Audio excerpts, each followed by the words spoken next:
special greetings to our guest. I would like to extend my welcome also to Senator Sherwin Gatchalian, who has been really very active in advocating for innovation. And to the authors of the Innovation Imperative for Developing East Asia, I would also like to extend special greetings to Dr. Xavier Sirera, Dr. Andrew Mason, Dr. Francesca De Nicola, Ms. Smita Kuriakose, Dr. Davide Mare, Dr. Trang Tran, and the World Bank Country Director Diame Diop, as well as, of course, my colleagues in the cabinet, Secretary Mon Lopez, Secretary Chua, Secretary Gringo Honasan, and to the people, to the officials who have been supporting us, Yusek Rafaelita Aldaba, Yusek Rose Edilion, of course, Yusek Guevara, to our friends in the private sector, such as Philip Tuaño, Paco Sandejas, and other colleagues and friends from the different government agencies and from the academe and the private sector. Friends from the media, ladies and gentlemen, happy Innovation Day and a pleasant morning to all of you. It is indeed a great pleasure to join you today in celebrating the National Innovation Day. I would like to share a few slides to help me with the points that I would like to say. With the passing of Republic Act 11293 or the Philippine Innovation Act in April 2019, the Philippines has placed innovation at the center of its development policies to help the poor and marginalized sector, to enable micro, small, and medium enterprises or MSMEs become part of the domestic and global supply chain and catalyze the growth of Philippine industries and local economies. There is no denying that having an effective and efficient innovation ecosystem equates to more sustainable and inclusive development.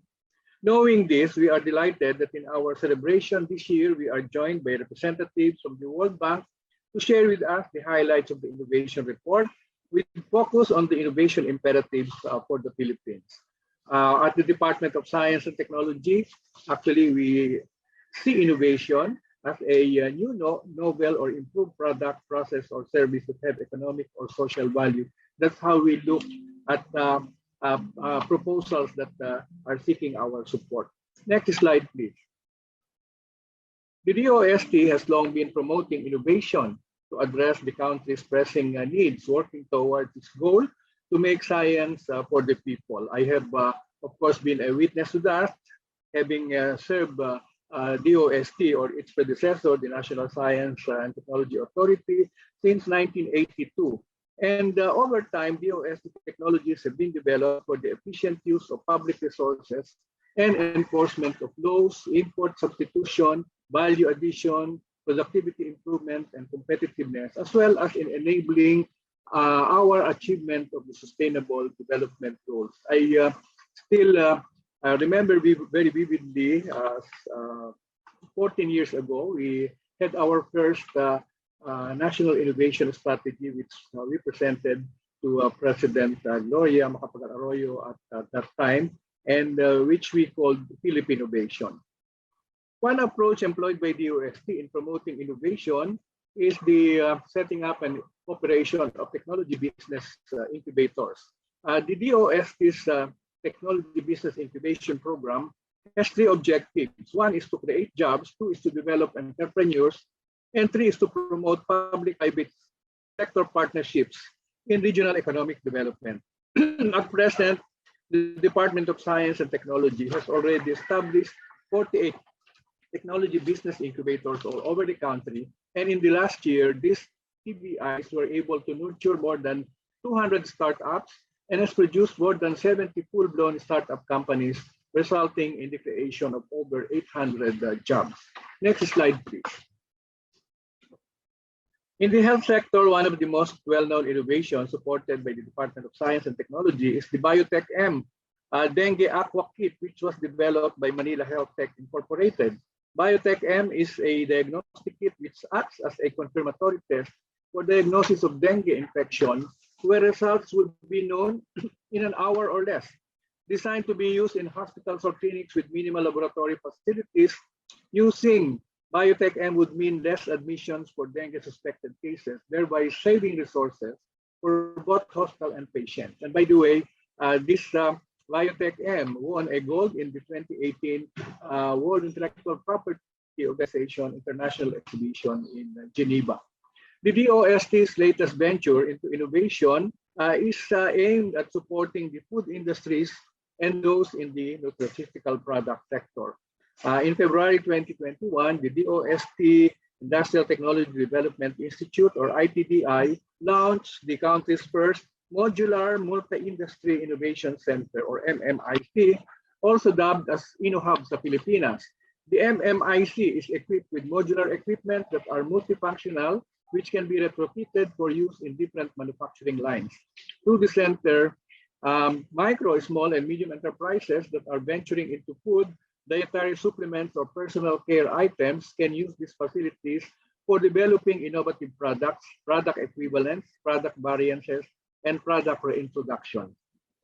And in support of agricultural productivity, the DOST-Philippines Nuclear Research Institute developed the irradiated carrageenan plant growth promoter, which has been found to increase rice yield by 15 to 30% with a very small dose. We also were able to come up through our Philippine Council for Agriculture, Aquatic, and Natural Resources R&D, or PICARD, with a very promising technology in coconut mass propagation. This technology, called the Coconut Somatic Embryogenesis Technology, or CSET, is a tool for rapid mass propagation of superior genetic stock for high yield, pest and disease resistance, and high value products. What we used to get, which is one planting material per mature coconut fruit, is we can now get as much as 300 planting materials per coconut using tissue culture technology.